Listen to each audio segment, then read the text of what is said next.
Good morning, good morning, good morning, everyone. So lovely to see people with us today. We'll just wait for everybody to come online before we do some introductions and get ready for today. And I'll give you a little bit of an understanding of who I am. Some of you may not have met me, and who our wonderful speaker, Jen Muir, is today as well. It's a very rainy day where I'm sitting, so that might just mean a few people are a little bit slow to come online today, but I hope that this webinar, which I'm sure it will give you lots of brightness and joy to push those rainy clouds away if you're in Sydney with us today. It's a lovely topic. Absolutely. I can see that a few more people are coming through, which is lovely. Hi. Great. Hello, everyone. Really nice to see you all. I'd just like to let everybody know that this webinar is being recorded, so you have the opportunity to keep your cameras on. Of course, we'd love that, but there's no obligation to do so.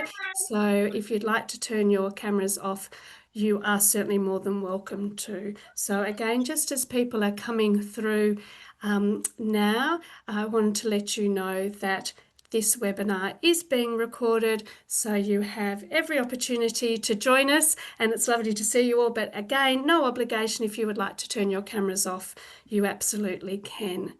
So, good morning, everyone. My name is Fiona Brown.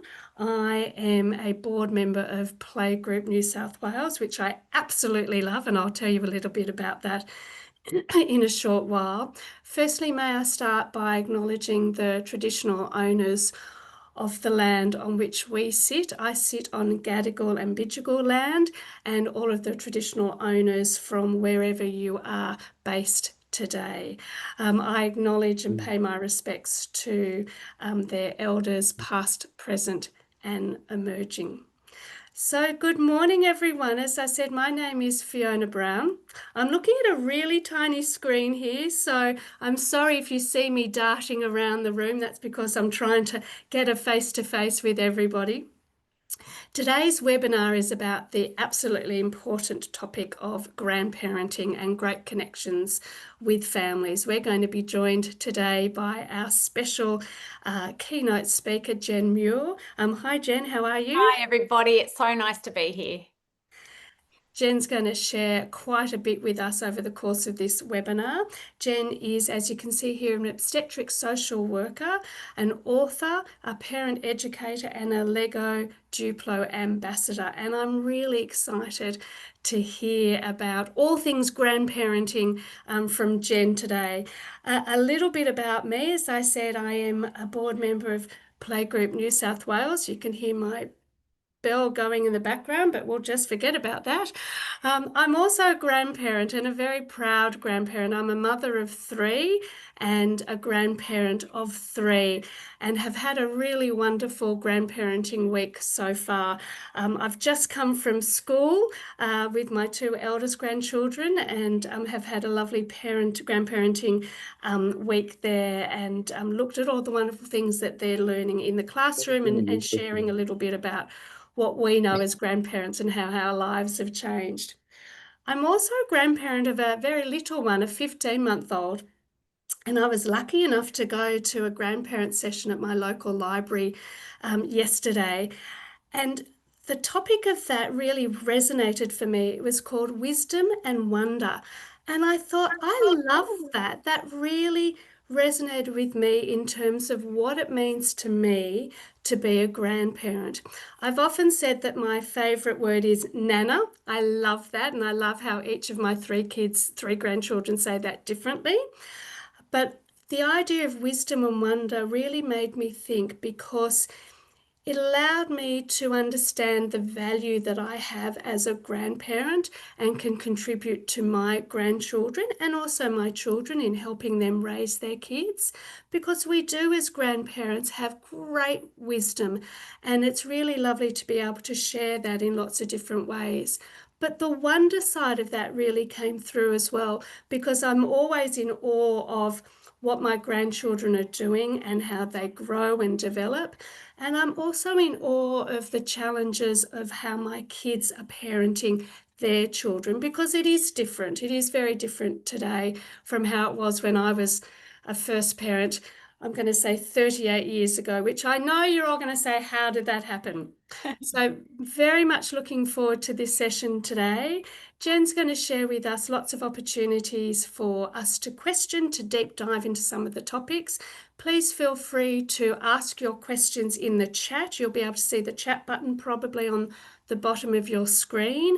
So the Playgroup team and myself will be looking at those questions, and we'll have an opportunity to answer some of those questions at the end of the session. Again, it's great to see you all here. It's lovely that you're all involved with Playgroup New South Wales. Just as a reminder, we have more than 500 playgroups running each week, various different types for various different ages and ranges and stages, and we certainly have the intergenerational playgroups as well. So I hope you can join us in those as well.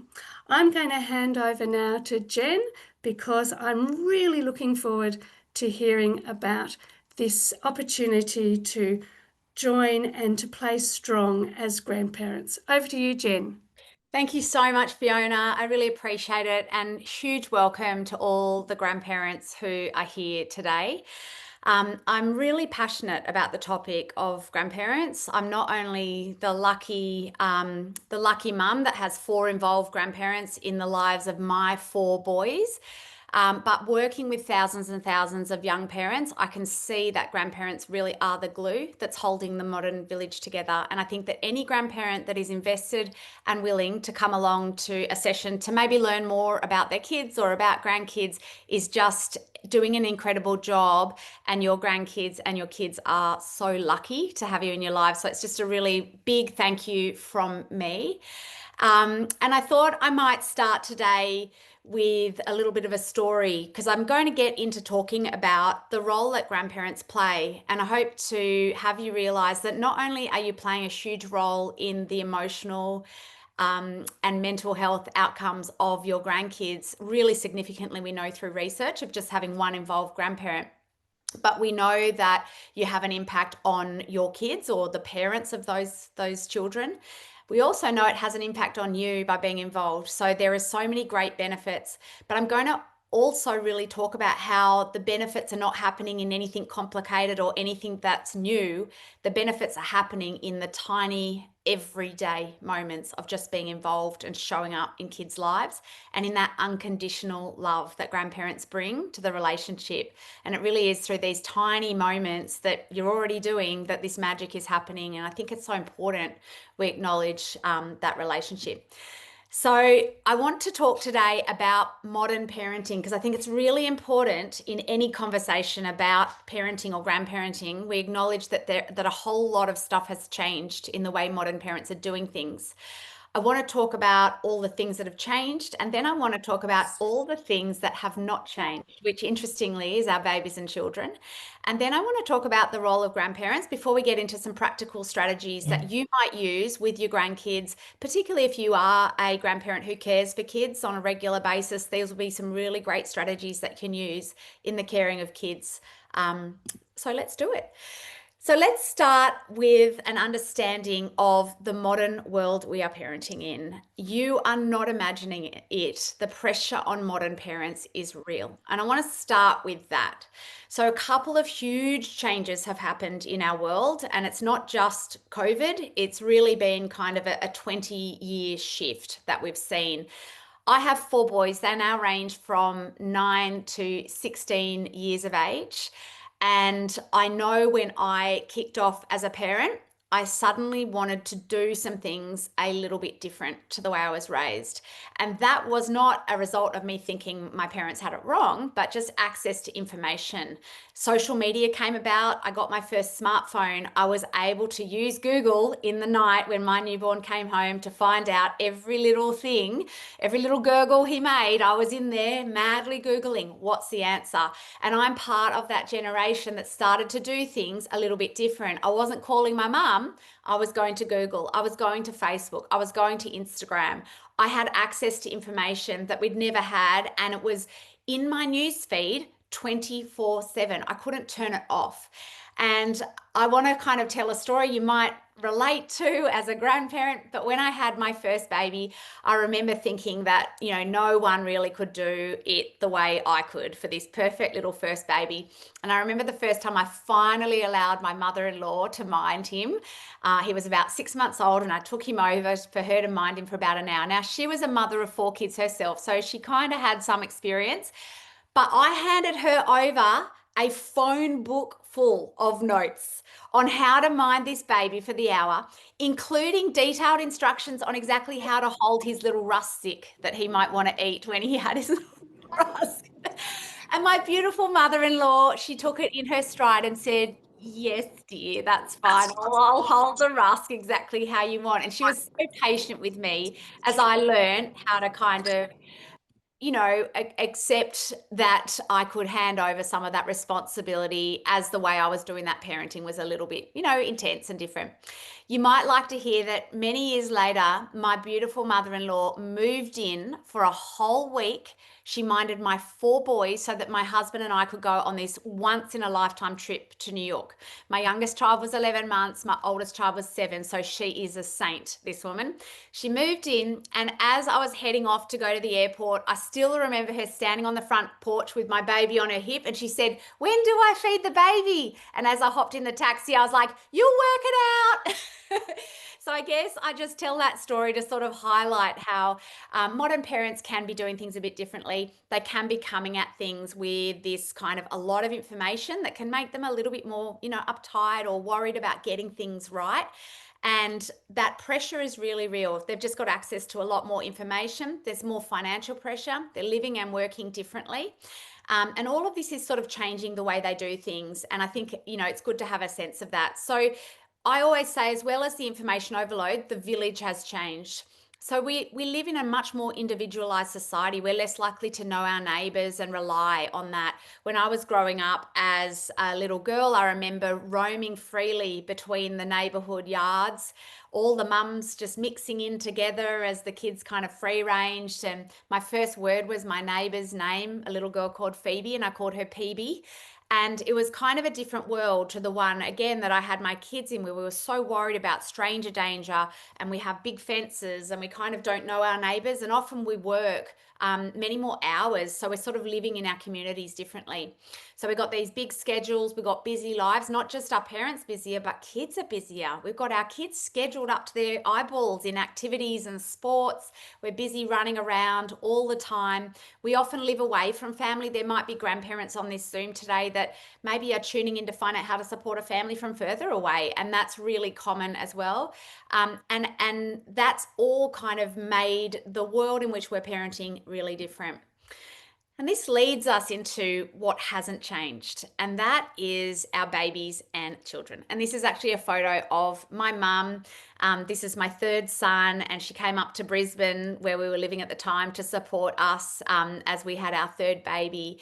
And the amount of times that not just her, but all of my my in-laws and my parents, the way that they've showed up to support us in the raising of our 4 boys has been so significant, not just to us as parents, but to my boys, where I've seen my mum's old nursery rhymes or her willingness to sit and do peekaboo, or take my boys out to look at the trees, or my mother-in-law, who has this ability to sit on the floor and do Lego Duplo or play puzzles, or kind of really listen to my boys with not just that time that I think grandparents can bring, but I think they bring a sense of just willingness to accept the child that's in front of them, because they don't feel that pressure of turning out a great person and teaching them everything.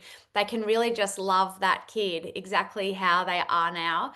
And I've really seen the impact of that with my kids. And I've seen how these small moments of my father-in-law showing up to take one of my kids to swimming each week has built a relationship that I know is just something so special. And I want to talk a little bit more about now how we know then that the impact of this relationship grandparents are bringing into kids' lives is so significant. And it's really timely that we talk about this because we know that 63% of grandparents are playing an active role in caring for a grandchild. My mother-in-law did it when my eldest was young. She took him for a day, and she did that for every single one of her 11 grandkids at the start of that. And so we know that that's part of the glue that's holding this modern village together, where parents are working more hours or having to go back to work sooner than what they might have in the past because of financial pressure. And so we do have grandparents that are stepping in to do a lot of that childcare, or if not, that intermittent stepping in maybe when someone's sick or when there's things to be done, like swimming lessons with my father-in-law. So let's just talk quickly before we get into how to enhance that relationship and build connection with our grandkids about the significant impact this has, because I am super passionate about it and I don't think we actually talk about it enough. So what we know is just one grandparent figure showing up and being involved in a child's life has this really significant impact on the long-term mental health of that child. And in fact, we know that by 7 years of age, that child that's had a grandparent show up and be involved in some capacity, whether that's turning up and having a relationship, turning up to do some care, we know that that child has better long-term mental health, lower rates of anxiety, and really importantly, stronger social, emotional, language, and cognitive development. So we're sort of like, how interesting is that? That these kids that have just one grandparent showing up are doing better on so many markers. And we've seen this repeated in a lot of research, which I just think is so interesting. And then we look at the benefits for the grandparents. So what we know is that being involved with your grandchild brings, better mood, sharper memory, a sense of purpose, better cognitive and physical health, and more connection, that it gives us a sense of purpose and a sense of being able to show up and have that sense as well of community, which is so important for grandparents. And then the third benefit is actually to the parents. And what we've seen in some studies around mental health and the parents is that any young family that has just that one grandparent showing up, and even by that, that can be a grandparent who is living interstate, but checking in regularly, texting that family and saying, how was last night? I know the baby's been waking a lot, sending a meal, turning up when they can, that impacts the mental health and the outcomes for the parents as well. So that's really interesting. But then I think there's something that's even deeper and more beautiful. And that is that through that relationship with that person we call a grandparent a secondary attachment figure. So we know mum and dad are those primary attachments, and they're responsible for really how that kid turns out. But that secondary attachment figure, who can be a grandparent or a grandparent figure, a person that's just showing up to be a special support in that child's life, has this incredible ability to add this extra layer of resilience and sense of a child feeling safe and seen and loved. And that's this incredible gift we can give kids that they will never forget. And I don't know if any of you can even remember your own grandparents, but I have incredibly fond memories of my grandfather singing songs. I can't remember every single word, but I do remember the way it made me feel. And I remember that in that moment, he absolutely thought I was the center of his universe, and how incredible that sort of felt as a kid. And so, I just really wanted to start with that today before we sort of went into, well, how can we use play to meet the core needs of kids? And maybe using this sense of play on, how is it that kids learn, and how can we help kids regulate emotions in this context of modern parenting, where we're doing a few things a little bit differently. So that's what we're going to dig into next. So let's do it. So I want to start with this sense of why is it that, play is so important to kids. And I'm in good company because I'm with Playgroup New South Wales, and they know that play is just absolutely everything for kids. And it's easy to become a grown-up and forget just how important play is, not just to our kids, but actually to all of us, that this playfulness and this ability to be playful, it's so essential for all of us.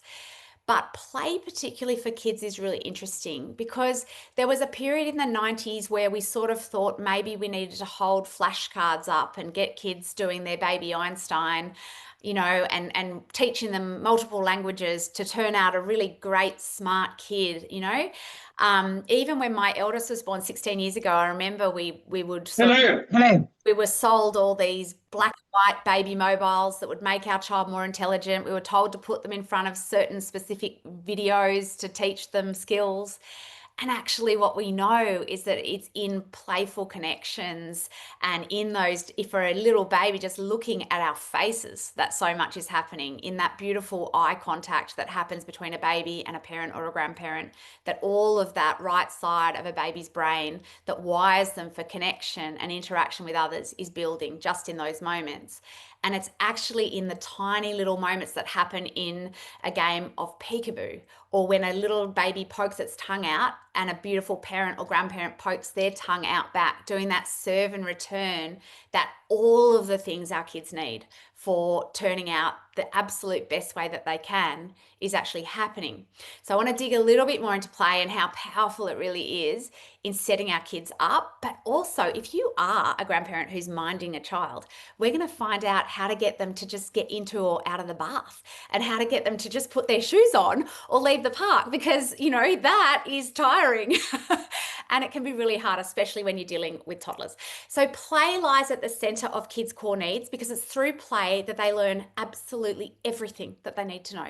It's not by sitting them at a desk or doing reading eggs. And while reading to children is so powerful, it's actually through the connection that they're learning, through the playfulness, through the wonder and the ideas that we bring, not necessarily us saying, what's that word, that kids are learning.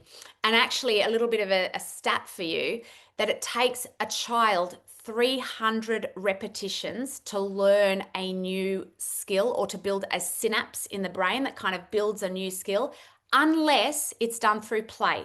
And when it's done through play, it only takes 12 to 14 repetitions.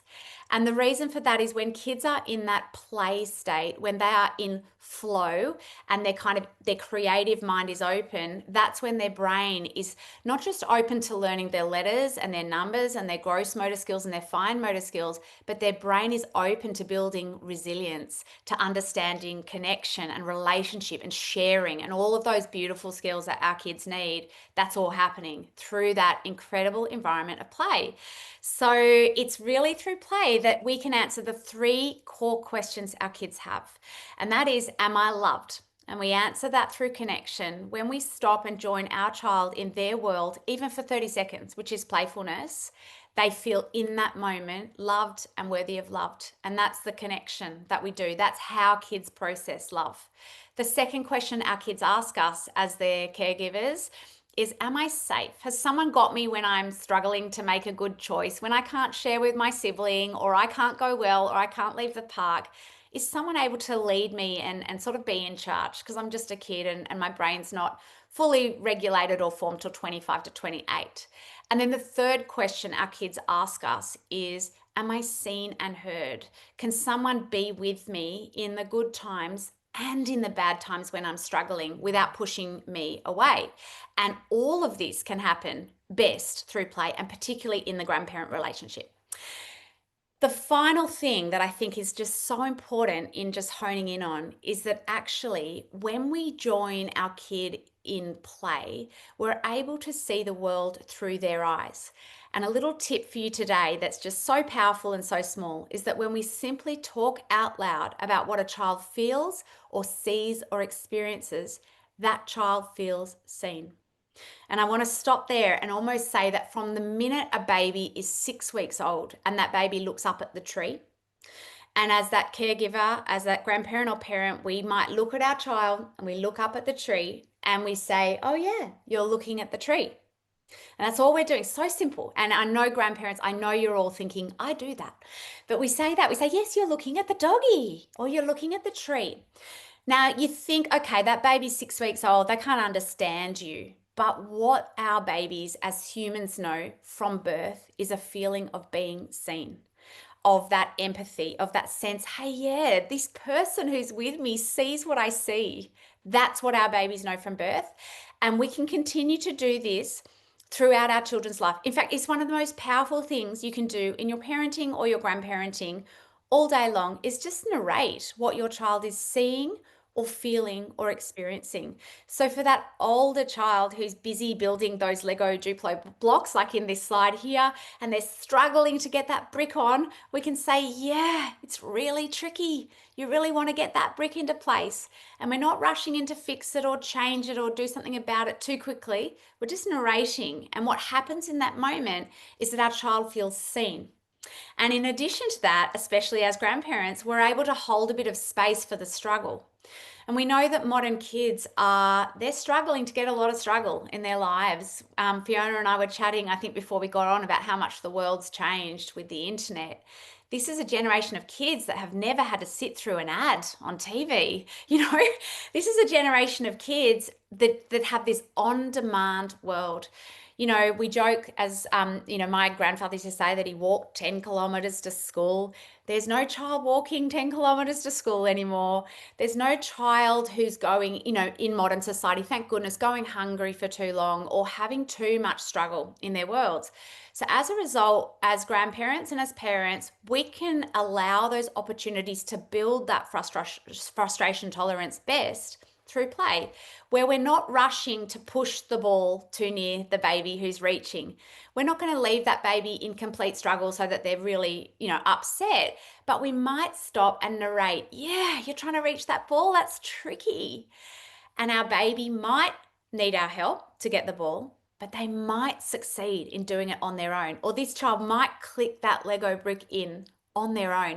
And when we don't steal the struggle from our kids, what we're also not stealing from them is that incredible feeling of success, that feeling of, it was hard and I did it. And that's an incredible thing for our kids. And we'll talk more about that as we go. But I just think it's a beautiful place to start is that actually when we can stop and just see the world through these kids' eyes, they feel seen and they feel heard. And it's an incredible thing. And it's not just what our kids need, it's what we all want, really. So it's an amazing thing. So coming back to play, why is playful connection so important for kids? Well, as a mum of 4, when I learned about the power of connection and play in my kids' lives, it changed everything. And I'm almost going to stop quickly and just tell you about the day I first noticed it. But I learned from a parent educator, Maggie Dent, who I think is absolutely amazing. And she taught me that if you're kind of just catching your kids on a really bad day and you might kind of wink at them and give a thumbs up at the same time, that they might feel really great in themselves in that second. And then you might get better behavior from them. And I tried that and I could see my son's reaction. He was about four at the time. I was having a very long day with 2 small children in the backyard that felt like time was going backwards in time because it wasn't going forwards and it was never going to be bedtime. And I did this, and what I saw was my son's body, like almost that like feeling of being loved rippled through him, and he kind of smiled back as if his little body was like, oh, she loves me. And I noticed he went much better for the next 20 minutes. He didn't pick on his brother and he was playing a bit more settled. And so I kept adding these ideas of playfulness into my life. Rather than struggling when my child was not wanting to put their shoes on, I might say to my child, does this shoe go on my head? And next thing my child would be laughing and the shoe would be on. And I thought, wow, this is really amazing. I started to notice that bringing playfulness to my 2 boys would reduce sibling tension and fighting. I would go in, just say they didn't want to clean up their toys. I would say, I'm going to cover my eyes. And when I open them, if you guys have cleaned up all the red bricks, I will fall over like I'm a bug on my back. And I would open my eyes and they were madly packing away, so excited by the playfulness. And this is the thing about kids, they really do want to go well. And when we can play with them, something really magical happens. One, we lower cortisol. And cortisol is often in our kids' systems because they don't have a fully formed prefrontal cortex till they're 25 to 28 years of age.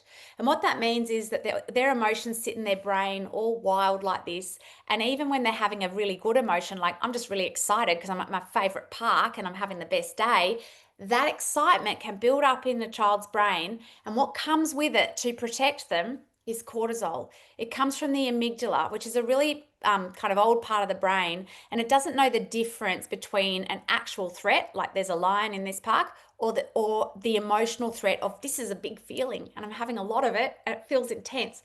And so that cortisol pushes up. And while sometimes we do want to talk to kids about their emotions, and we'll get to that in a second, one of the fastest ways through that grandparents are so good at is playfulness, silliness, music and dance, singing a song to get kids to pack up, or bringing some humor to a situation where kids are stuck. This is the thing that grandparents are so good at, because you're a bit less serious and you're kind of willing to just put it out there and do that. And that is what's so incredible. But it also brings connection, because kids feel really seen and heard and loved in that moment. They go better in those moments.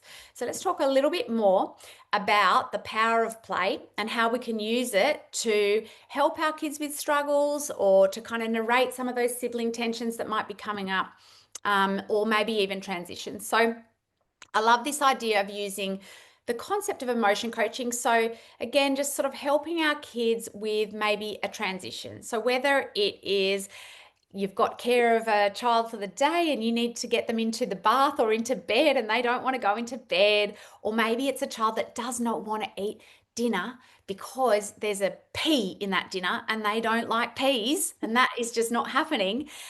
It's kind of knowing that there's, if we can get in ahead of that transition with just 5 to 10 minutes of playful or silly connection, what we do is we lower that cortisol, and we make a huge difference. So we might bring their favorite toys to dinner and make the toy sit up at the table, and they can help the toy through dinner because the toy is not sure about peas either.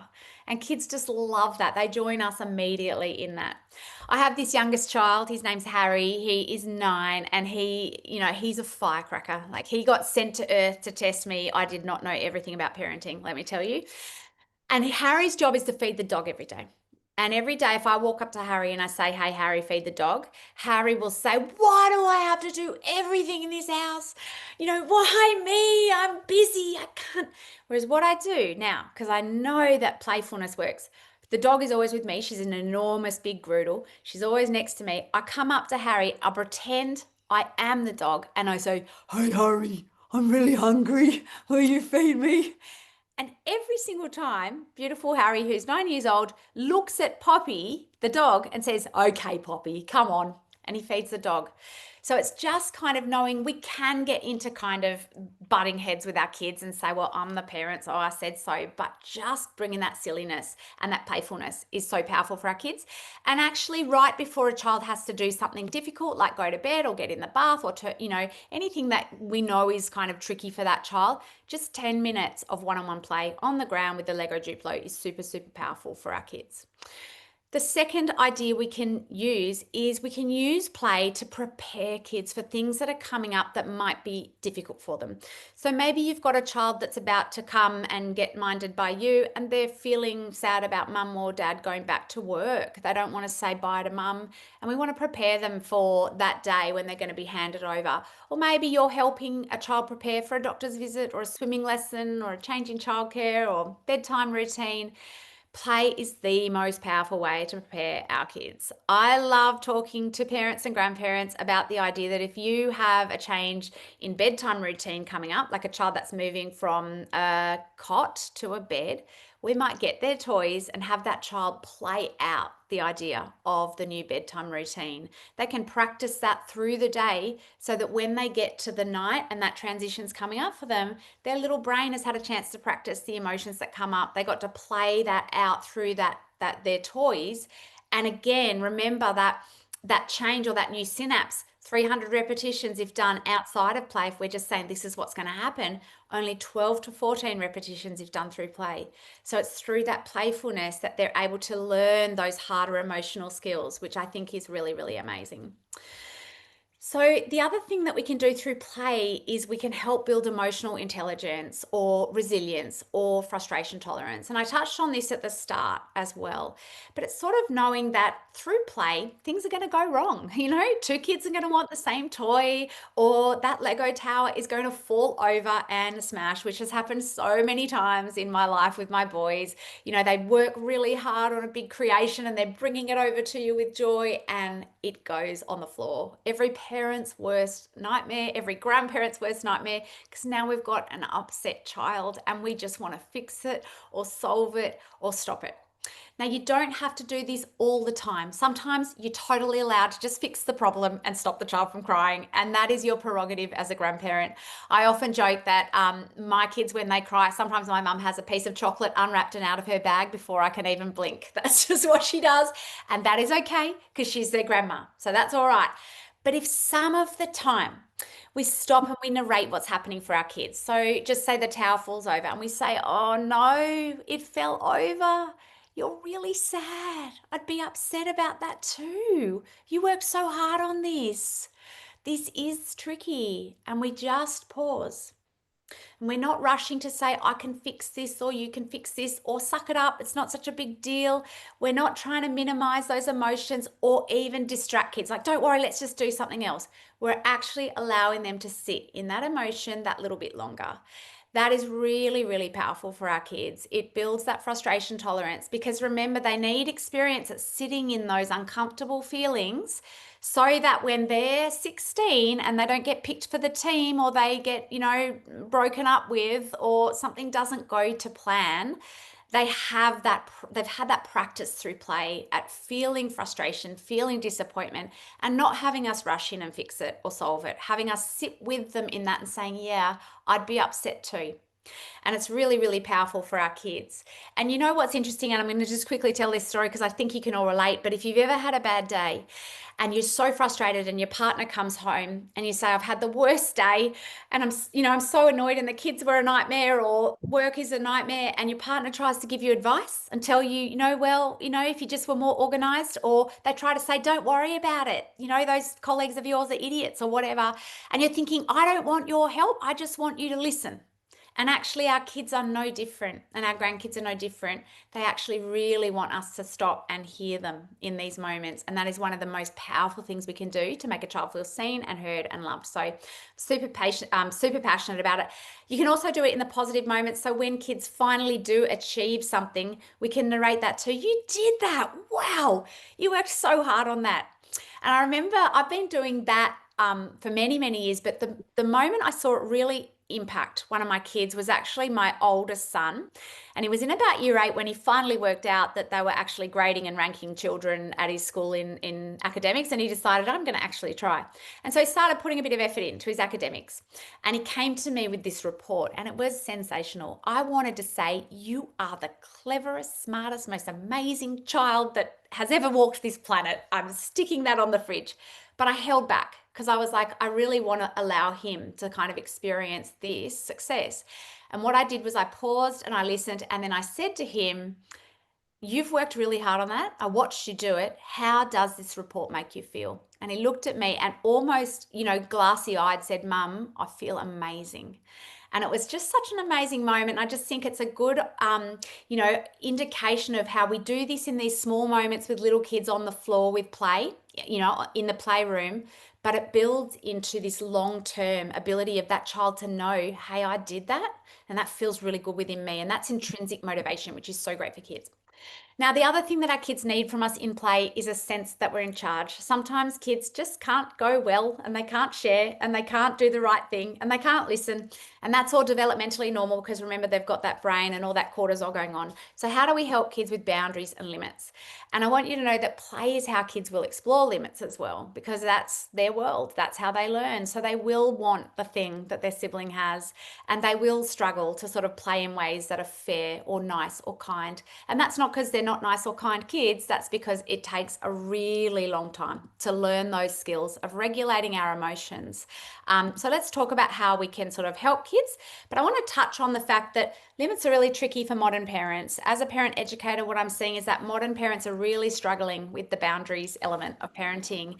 I think that we've told parents what they shouldn't be doing anymore. We've got new information that says, probably shouldn't be smacking kids, and we should try to stay with them in these moments. So parents have this idea and this evidence about the way they want to raise their kids, but no one's really taught them, well, am I allowed to say no? Am I allowed to set limits around my child? Am I allowed to say that's not on? And sometimes that can make modern parenting really challenging. And I know many grandparents look on and think, man, this looks really hard work some of the time. And I agree. And it's my mission to help parents with that. So I've got a book coming all about limits, but let's talk about limits and sort of talk about how we can do that through play. So really quickly, I think it's good to have a sense of what the evidence is now saying. We now know that while you can use the stick or the carrot in parenting, and if anyone tells me they're not using some of these things, I don't believe them, because I think we all are. So let's talk about the stick. It's where we've got high structure, we're kind of in charge, but we don't have a lot of warmth. So that might sound like go to your room, sit in the corner. If you do that, I'll take away this, punishments, or just ignoring poor behavior. We're taking away the connection in that moment. And what that means is that it will teach kids to basically, it will change the behavior. It might extinguish a behavior, but it doesn't teach kids to do it differently. And then we've got modern parenting where we are bribing, begging, rewarding, praising, and distracting our kids and just hoping that will do it. And that's really high warmth, but it doesn't have the structure. So kids don't know that what to push against. And it's almost like we're on a treadmill as modern parents, kind of threatening and bribing and just hoping that that will do it.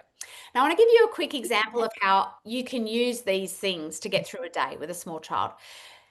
What parent hasn't said, if you don't have a bite of that dinner, there won't be any dessert? Like, we know we're sort of not supposed to, but look, we're getting through the day and it's really hard not to say that stuff. I do it all the time. I might say to my kids, if you don't clean your room, there'll be no screen time. And guess what? 4 boys, 9 to 16, they clean that room. It works, but it won't teach them the underlying skills. That's what I know. So sometimes I have to do something different. And then we've got modern parenting where we're doing the bribing or the reward chart or the stickers or the prizes or the praise or distracting our kids. And this will work, and it's very effective with toddlers. I always say, if you're trying to get a small toddler out of a park and they don't want to leave, and you say, if you leave now, we can have an episode of Bluey, and that child leaves, that is a massive win. I think we're celebrating that we got out of the park in one piece, and I'm loving it. But what it won't work when it won't work is if that child is dysregulated. If that child is on the ground and they're kicking and screaming and they're like, I'm not leaving this park and there is nothing you can offer me that will be the currency that gets me to do it today, then we have to do something different. So this is what I do when I'm setting a boundary. Every single time, whether it is a small child leaving a park or whether it is my 16-year-old that wants the latest social media or to go to a party that I'm not comfortable with, I use this idea of an empathy sandwich. And what we're doing is we're bringing in the kind and the firm together. And it sounds like this. We name the wish or the want the child has. You really want to stay at the park. I get it. The park is super fun. I would want to stay too. You're a 3-year-old. Of course you want to stay at the park. We've had the best time. Step 2 is to let our child know what is and isn't going to happen. And we need to be really confident and firm along with that kindness, where we say, listen, we're going to leave now. I'm going to hold your hand. I'm not letting you run away from me. We're going to walk out of the park together. We're going to go now. Do you want to carry your bag or should I carry it? But we're not expecting kids to just say, oh, well, thank you, Grandma, for leading me out of the park with such confidence. They're going to be crying, and that's okay. Those emotions are okay. That's actually really good for kids. And so they're crying, and we're saying, I know you really wanted to stay longer. We'll come back again, but we're leaving the park now.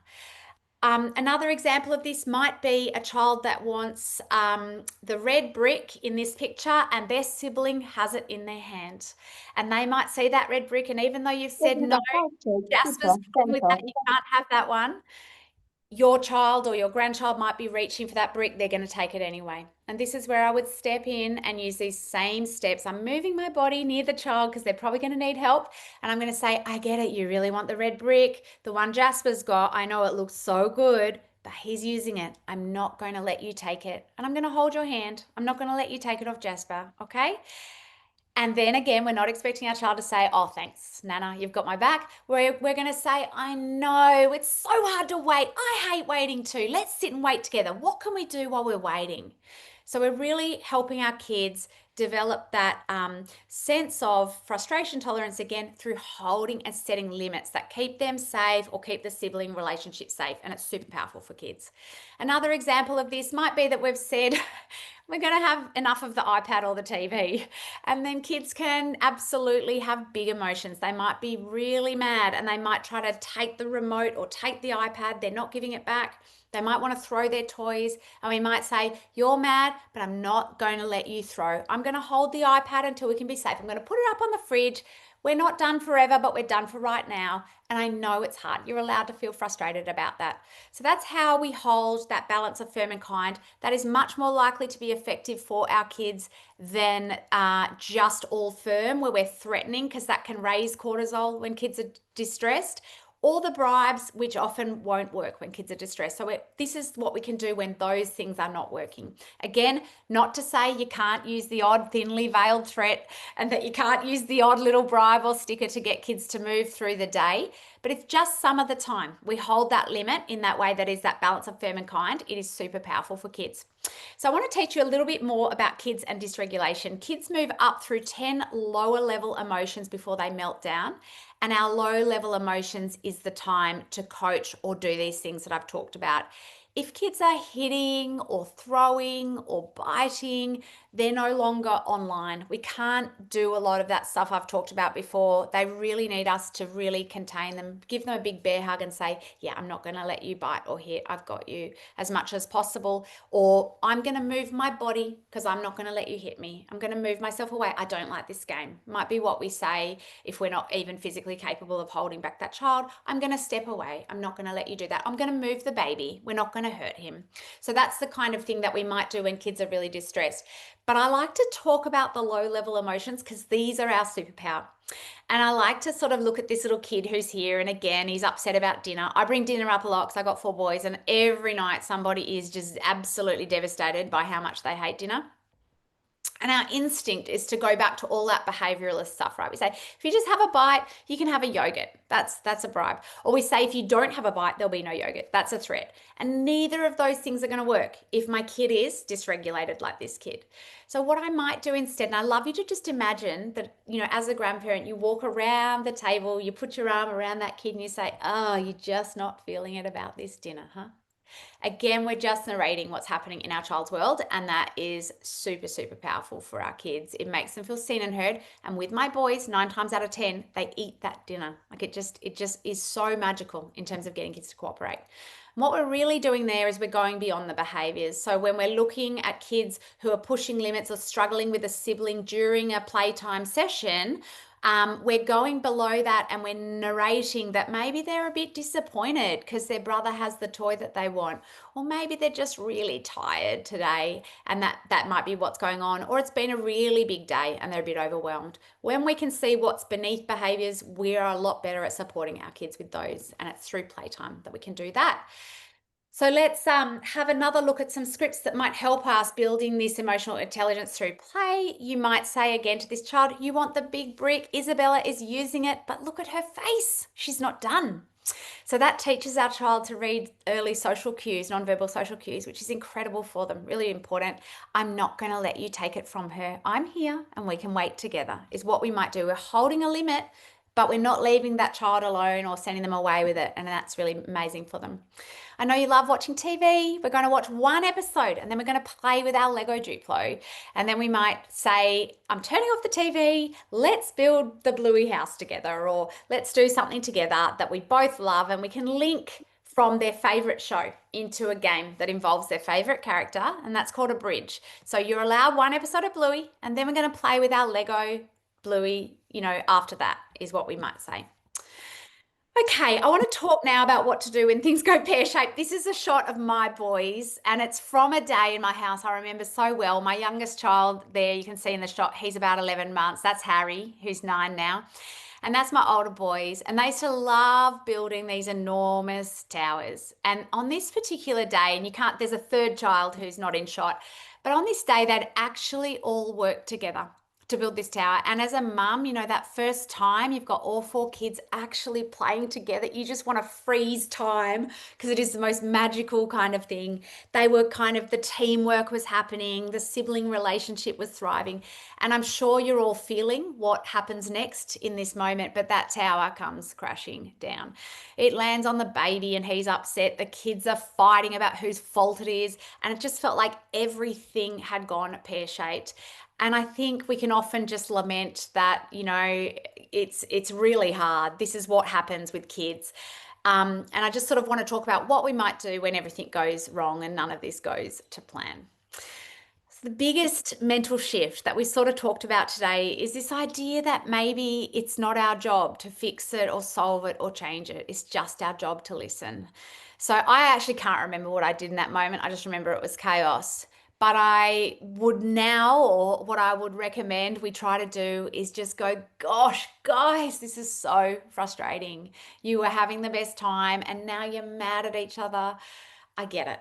And really try to sit in that rather than taking charge or telling them that I can make it all better or telling them that they shouldn't be so upset. It's just a tower. Because to them, that playfulness, that tower, it was a really significant project in their lives, you know, and that really meant something to them. And I think if we can stay with that, that's really, really powerful for our kids. And I'm going to tell you a very quick story because I think it can help you more with what I'm sort of talking about here than anything else I could say.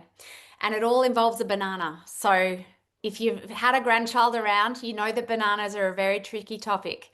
So I was in the kitchen, I was cooking dinner. I just had my 4th son, and my little 3rd son, Tommy, walked into the kitchen and he asked for a banana. I was 10 days postpartum with my 4th child. I had half the neighborhood tearing around. So when Tom asked for a banana, I said, yeah, sure. And I handed it to him. But in the process of peeling that banana, I did what you should never, ever do to any 2-year-old. I broke the banana in half. And now Tom did not want that banana. He was saying, banana broken. And I didn't have any more bananas. And even though I know, and my advice to parents is that you should just allow kids to express their feelings, in that moment, I didn't have capacity to do that. And so what I did was I tried to fix it. And what I did first was I said, how about I give you a bowl? I'll give you a spoon. I'll chop it up. I'll make it better. And he said, new banana.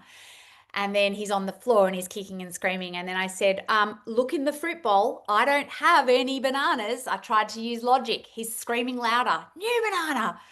And then I opened the cupboard. I said, you can have anything you want from the cupboard. I was getting desperate now. I was like, anything you want. I think I even tried to hold up the iPad and say, here, look at the wiggles, anything, just stop crying.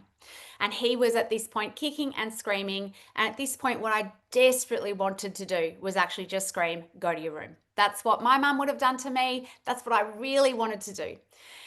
And I didn't in that moment. And this is what saved me. I just had this one thought. And it's just grabbing a pause. And the thought was this, you don't need to fix this. You just have to let him know you get it. Because I know that sending him to his room at 2 is not really going to teach him anything about regulating through that banana. And so what I did was I sat on the floor and I only said 3 things to my son. And all I said was what happened. I said, your banana broke. You really didn't want it to break. And you're really sad about it. And that's it. Within 6 seconds, my son's head was leaning against my shoulder. And within 7 seconds, he was eating that banana. And the reason that I tell this story is that this stuff, doing things a little bit differently as a modern generation of parents to the way that we were raised, is really tricky. And yet what happened was it felt amazing. It worked really well. And I know that if we can just every now and then sit with our kids in those struggles, it builds a relationship that means our kids will come to us at 16. They will come to us at 25. And I know that it's that unconditional love that a grandparent can offer in some of these moments that is incredibly powerful for kids. I was talking on ABC Radio this week with grandparents on exactly this topic. And the guy running James, who's running the drive show, was asking callers to say, you know, do you feel like you've been more isolated by older grandchildren who no longer need you? Do you feel like they've left you and kind of they've rejected you? And all of these callers called up and said, my grandkids are calling me every day. My grandkids turn up and say, Nana, I need help with something and I came to you. My grandkids say, I need a lift home from the party. And all of them said, in this talk back that where they think it built from was on the floor of the playroom. That it was in those moments where they sat on the floor and connected with their kids or their grandkids that they built that relationship in that sense. I can sit with you in this struggle. That means that that 16-year-old or that 25-year-old will call you up and say, you know, you've helped me with my struggles on the playroom floor or with my sibling or with my banana. So I know you can handle it when I bring you something about my first heartbreak or something else. And that, I think, is the incredible role that a grandparent or a grandparent figure can bring into our kids' lives. And I think that's why you guys are so amazing. So finishing off with two more ideas around connection, because I think it's really, really powerful way to end. Number one, the most powerful ways to build a relationship with a child that lasts for a lifetime is to fill their emotional tank with mini moments of connection. Our kids process love through touch and time. So it's really just ruffling their head, high-fiving them, singing them songs, noticing them playing, the serve and return that happens through play, silly songs, stories, and the biggest thing of all, lighting up when they enter a room for no reason other than who they are, exactly as they are right now. It's that unconditional love a grandparent can bring that is so, so important for kids long term, and that gives them that beautiful resilience that they can face the world with. My second tip for any struggle point your grandkids are having ever, think about investing in just 10 minutes even of one-on-one special time. Now, how we make time with kids special is we name it, we make sure it's one-on-one, and we do something that we're letting the child lead. So if we have a very small child that's really into train sets, we're going to join them in the train sets. If we have a child that loves building Lego Duplo, we're going to get a Lego Duplo set and we're going to invest some time into just that thing that our kid loves. If you have a kid that wants to be out and about kicking a ball, it might be that. It's really joining our kids in their world for just 10 minutes and really letting them lead. We don't try to teach them what's this number, what's this letter. We're just really joining them, narrating what's happening and kind of just delighting in that time with them. And again, I know from watching the 4 grandparents that are involved in my boys' lives how good they are at that. They actually don't need to try. It's innate, right? They just know how to delight in that child. That is so powerful for kids. It fills their emotional cup to the brim. And when kids feel delighted in by a grandparent, they go better. In the next thing that happens, in the transitions ahead, if they're having a tricky time at school or preschool, that connection with a grandparent is so powerful. Getting close to the end, but my grandmother used to say every time someone was mean to me at school, joking, of course, humor, she'd say, oh, tell me their names, I'm going to punch them in the nose. And I remember she was about 4 foot tall, so there was no way she was ever going to punch anyone in the nose. But gosh, it made me feel loved that this tiny woman was ready to show up for me and support me no matter what. She didn't question whether I played a role in what happened. She just loved me unconditionally. And that's what has stayed with me. We know through some studies, some MRI scans of grandmothers' brains and neuroscience now, that grandmothers' brains particularly light up with empathy when viewing their grandchildren's emotions, and that literally, as opposed to even their own children, so mothers' brains don't do this, but grandmothers' brains, the empathy center lights up. So when a grandchild is happy, that grandmother feels happy. When that grandchild is sad, that grandmother feels sad. This is true empathy and unconditional love in action, and it is something that we now know is significant in the grandmother relationship. So finishing up today, I just want to say what we've covered, the challenges of modern parenting, the role that grandparents can play, and some practical ways to use play to help kids build EQ and bring more peace. And I'll finish with this quote. It is the things we play with and the people who help us play that make the great difference in our lives, which is from the incredible Fred Rogers. So I will stop the share, and I think Fiona's going to jump on and see if there are any questions. Thank you so much, Jen. Oh my goodness, you probably saw me scribbling down. There are so many things there that just resonate. And as I could see, a lot of the grandparents around the screen today were going, yes, yes, I know that feeling. And I think it's really great to almost give grandparents that ability and opportunity to go, it's okay to be a little bit silly and to be on the floor and not to have to be the one that's always disciplining. And I love that about what you've said about the benefit of play. So I know I'm always on the floor with my grandkids and will be doing it even more now. And I also took away the really importance of that empathy sandwich, because that is one thing that I know for me, and I can see with some of the other grandparents around the room, it is about, well, what do we do now? How would I focus and handle this situation now as opposed to what I might have done 30 or 40 years ago when my kids were doing that very thing. So thank you so much. Look, we're almost about to go. So I know, and I'm sorry I ran over everybody. no, no, no. Get too into it. It was great to hear. We don't have any questions in, but please Okay. put them through the chat. If there's a burning question that you have now, please, we'll just take a few moments to pop it in the chat. But if there are no questions, I also see that as a great sign that we're all taking it all in and looking at how we're going to absorb and do that with our own kids and grandparents further on. I really do want to thank you, Jen. It's been a great pleasure to have you with us here for our Playgroup New South Wales grandparenting session. And I know that there's so much that we'll be looking at with our grandkids. Probably even this afternoon, I could see there were quite a few kids who are joining us on the session today. I'd also just like to let people know. Please remember that we have another Press Play webinar next week. This one's on language and linguistics in the development of language in your children or grandchildren. So if you'd like to join us, just scan the barcode. You can see that on, or the QR code, you can see that on your screen now. That's going to be another really exciting session as well. So I'm just going into our chat now, and I can see, look, there's some really lovely thank yous to you, Jen. So look, it's now hit the button 12 o'clock. It's probably lunchtime and nap time. Can I thank everyone for joining today? I'm sure you've got just as much out of this as I did. Jen, that's been terrific. For those of you who'd also like to re-watch this, it will be available on the Playgroup website or YouTube. So please feel free to jump back in and take all of those nuggets of gold as well. To everybody here, have an absolutely wonderful rest of the day. Enjoy Grandparenting Week. And thank you again, Jen Muir. And for us for now, bye for now. Thank you so much.